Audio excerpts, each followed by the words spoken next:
The question is, why do I feel stressed out when I get nagged?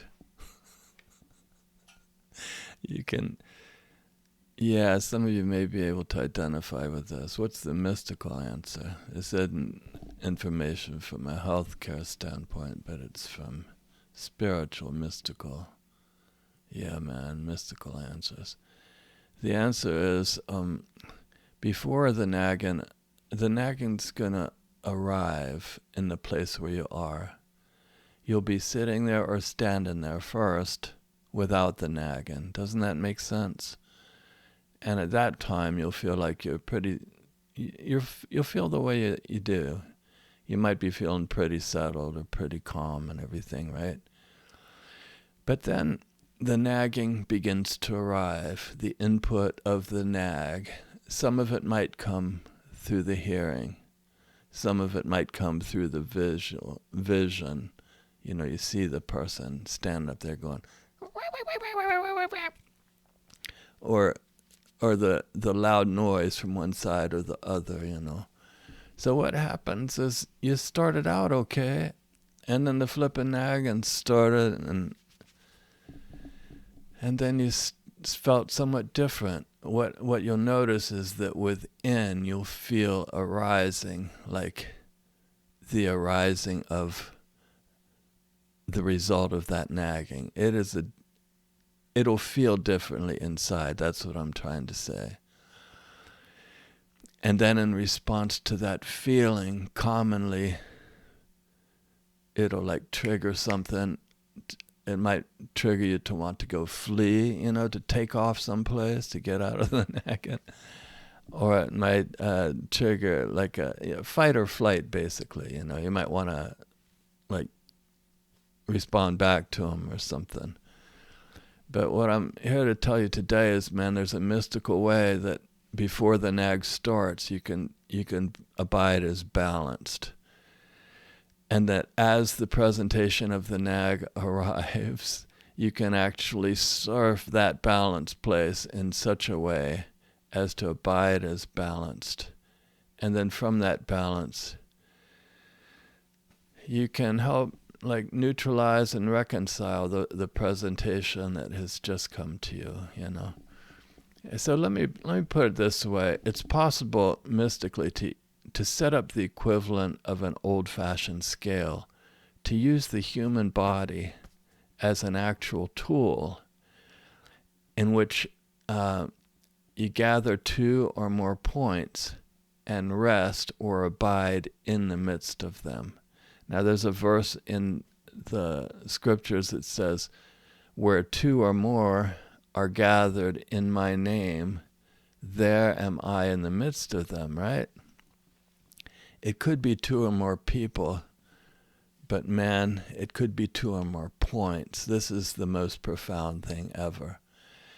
And since it can be two or more points, you can actually use the human body as a tool and establish a point on each side of the body, feel those points, and then feel what it's like to rest evenly between them. Literally surfing the pristine and timeless place between opposites.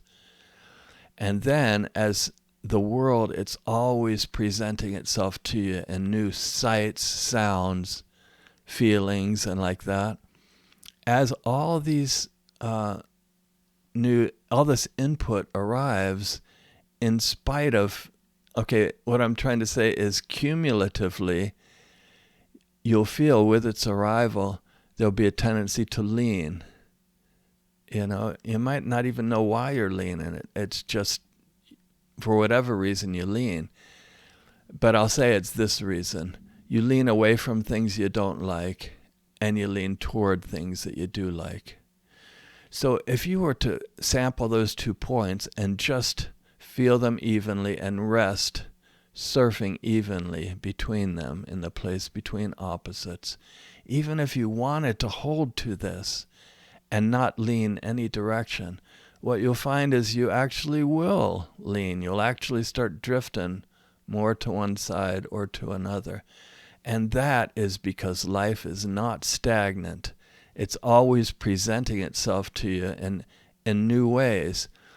And cumulatively or altogether, all of that all added up, it just will result in a lean in one way or another. But mystically, man, this way of practicing, of abiding as balanced, man, there's no way you could even figure it out or even do it if you don't know how to establish this equivalent of a mystic scale or mystic yoke or the mystic cross, which is you don't lean to the right or to the left, and also not too high, not too low. It's a place between opposites, but it is so flippin' elusive. And you won't find it unless you know how to gather two or more points and use the human body as a tool to actually surf that timeless place. So what happens is you're sitting there surfing because you practice steadily. You can practice this anytime, any place. And then the nagging begins to arrive. And as it arrives, instead of waiting around and then completely losing balance or being triggered or something like that, just slow its arrival down and separate it into right and left. Separate it into opposites, because at its heart, at its center, is a place of balance.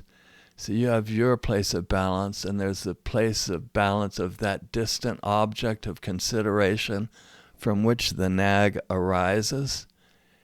And if you can connect to that, you'll be midway, beautifully, perfectly resting between the left and right, not just of where you are, but even the left and right of the arriving nag.